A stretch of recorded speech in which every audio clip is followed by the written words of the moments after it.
राहुल, प्रिया और राजन कॉलेज में पक्के दोस्त थे। वो तीनों एक डॉक्यूमेंट्री मूवी बनाने के बारे में सोच रहे थे। वो वर्ल्ड के टॉप डायरेक्टर बनना चाहते थे। रात के 10 बज रहे थे। वो तीनों इस वक्त शिमला में घूमने आए हुए थे और होटल के कमरे में इसी बात को लेकर डिस्कस कर रहे थे। समझ में नहीं आता यार कि आखिर हम किस कॉन्सेप्ट पर डॉक्यूमेंट्री मूवीज बनाएं। अरे यार, बहुत सारे कॉन्सेप्ट हैं, किसी भी कॉन्सेप्ट को सिलेक्ट कर लेते हैं।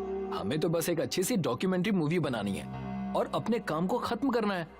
तुम दोनों पागल हो गए हो। हम किसी भी बेकार कॉन्सेप्ट पर डॉक्यूमेंट्री मूवीज नहीं बना सकते, क्योंकि हमें अपनी ये डॉक्यूमेंट्री मूवीज इंटरनेशनल प्रीमियर में दिखानी है। मुझे अपना मजाक बिल्कुल नहीं उड़वाना। तो तुम कहना क्या चाहती हो? हमें किसी ऐसे कॉन्सेप्ट पर मूवी बनानी चाहिए जो आज तक किसी ने नहीं बनाई हो, कोई रियल कॉन्सेप्ट। मेरे दिमाग में एक आइडिया है दोस्तों, पर पता नहीं वो आइडिया तुम लोगों को पसंद आएगा या नहीं। अब ये तो सुनने के बाद ही पता लगेगा कि हमें पसंद आएगा कि नहीं आएगा। क्यों ना हम लोग रियल घोस्ट पर एक डॉक्यूमेंट्री मूवी बनाएं। राहुल की बात सुनकर राजन और प्रिया कुछ देर तक बड़ी गंभीर मुद्रा में राहुल के चेहरे की ओर देखते रहे। अचानक वो दोनों राहुल का मजाक उड़ाते हुए हंसने लगे। तू पागल हो गया है क्या राहुल? घोस्ट, आत्मा, ये सब फिल्मों में अच्छी लगती हैं यार। तो मैं भी फिल्म बनाने की ही बात कर रहा हूँ। अरे बेवकूफ, ये सिर्फ मनगढ़ंत बातें हैं। हम सब जानते हैं कि फिल्मों में मेकअप करके घोस्ट बनाया जाता है और हमें डराया जाता है। और अब तो VFX का भी इस्तेमाल होने लगा है। ये टेक्निक जब से आई है तब से ये घोस्ट एकदम रियल लगते हैं।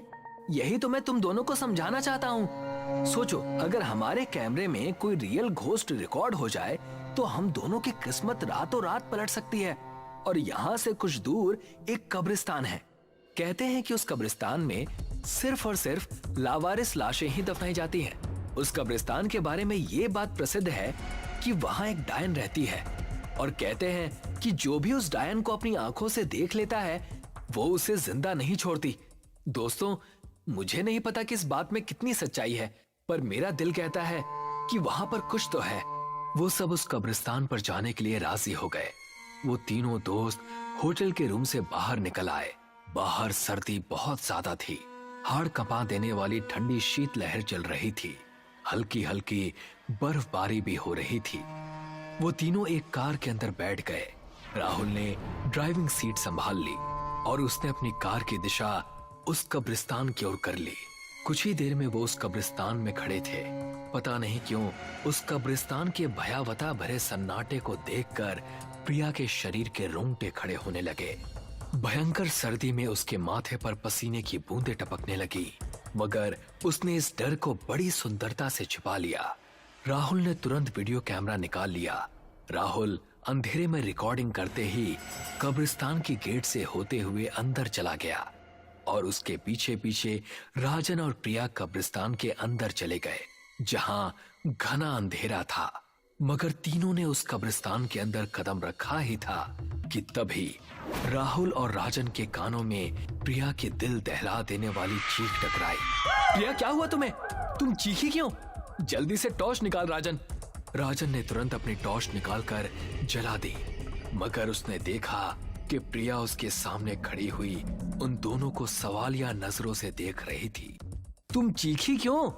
मैं तो बिल्कुल नहीं चीखी, बल्कि मैं तो खुद हैरान हूँ कि मुझे मेरी चीख क्यों नहीं सुनाई दी। मुझे लगता है कि यहाँ कुछ तो गड़बड़ है। एक तो हमें यहाँ पर खुद लेकर आया और ऊपर से आप बोल रहा है कि कुछ गड़बड़ है। तू सिर्फ रिकॉर्डिंग कर। अपने दोस्तों के कहने पर राहुल कब्रिस्तान के अंधेरे में शूट करने लगा। कुछ देर बाद राहुल ने अपने दोस्तों से कहा, ठीक है दोस्तों, चलते हैं। अब तो कंप्यूटर में देख कर ही पता चलेगा कि कैमरे में क्या रिकॉर्ड हुआ है। तीनों अपनी कार में बैठ गए। राहुल के चेहरे पर थकान झलक रही थी। क्या हुआ राहुल, तेरे चेहरे पर थकान कैसी? पता नहीं क्यों यार, जब से कब्रिस्तान से बाहर निकला हूँ मुझे ऐसा लग रहा है जैसे मेरे कंधे भारी से हो रहे हैं। कुछ ऐसा ही मुझे भी महसूस हो रहा है यार, लेकिन मैंने तुझे इसलिए नहीं बताया कि कहीं तो मेरी बात का मजाक ना उड़ाए। प्रिया, क्या तुम्हें भी ऐसा महसूस हो रहा है? मुझे ऐसा कुछ भी महसूस नहीं हो रहा। राहुल ने तेजी से कार अपने होटल की ओर दौड़ा दी। होटल के रूम में पहुंचकर राहुल अपने लैपटॉप से अपने कैमरे पर की हुई रिकॉर्डिंग देखने लगा। अचानक राहुल के मुंह से दर्द की वजह से हल्की सी चीख निकल गई।